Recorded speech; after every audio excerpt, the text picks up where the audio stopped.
Hi everyone, this is Fred from 4x4 Shop. Today I want to show you our Apple CarPlay Android Auto interface that we installed in a Lexus LS.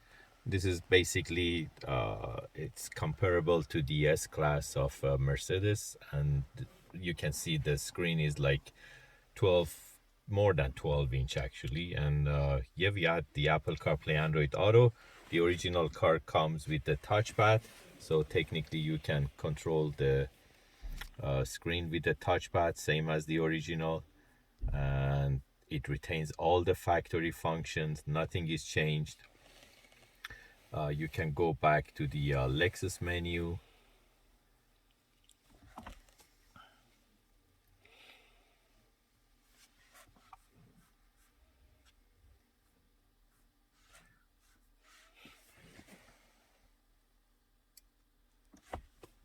You can go back to the Lexus menu, and by holding the menu button for a few seconds,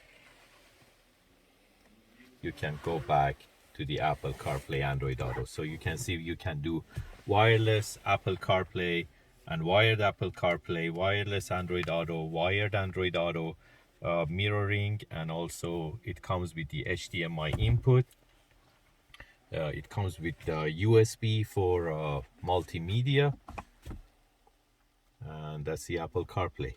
If you're interested to get these type of units, you can buy them online from 4x4shop.ca, or you can give us a call at 905-604-4294, and one of our technicians will be more than happy to assist you. Thank you.